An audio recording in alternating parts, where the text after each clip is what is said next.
This is just a sample police report I found online. Oakland Police Department, specifically identity theft report. Just look at it really quickly. A lot of places to enter information, check boxes.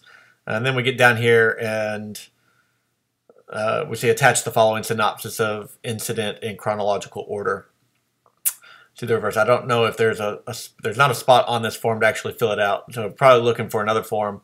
There's basically two types to a report that we get to. If we're talking about just basic police reports, this is what's sometimes referred to as a face sheet. A face sheet is one in which it's like a forced choice. You check yes or no. You check the box that is appropriate for whatever we're talking about. So this is specifically for identity theft. Other just generic crime scene or criminal incident reports would have maybe more detailed information about weapons or the types of crime or whatever it may be. That's one type, but you just fill in the information based on what it's asking. And then the second type is what this is referred to. It's called the narrative. And the narrative is where you just write out, basically in story format, the details of the incident. And that type of report is one of the most challenging aspects of criminal justice practice. One of the largest areas in which we all need improvement in criminal justice practice is report writing. Whether it's community supervision officers like probation or parole, corrections officers, and police officers, all write reports detailing their actions, their choices, their decisions, and there's a lot of focus placed on police compared to those others. If I Googled reports, police reports and corrections reports, by far police reports are the most public. They're the easiest to find.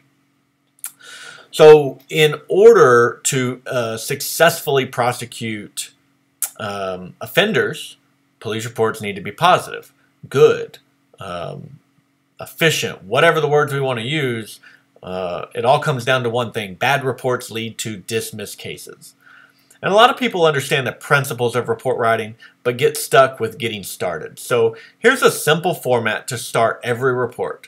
In the first sentence of your report, include the date, the time, and how you got involved. If you can write a single sentence with those three pieces of information, it will be easier from there to continue your report in chronological order. So for example, if I was dispatched to a burglary call, my first sentence would sound something like this. On January 1st, 2000, at 15:30 hours, I was dispatched to 123 Fake Street to respond to a report of a burglary. Okay, in one sentence.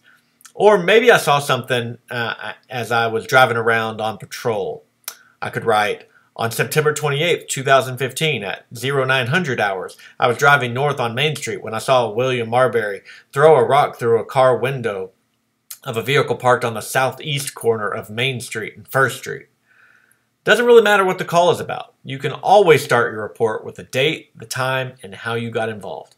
After the first sentence, our reader will they'll know when the call took place and why you got involved.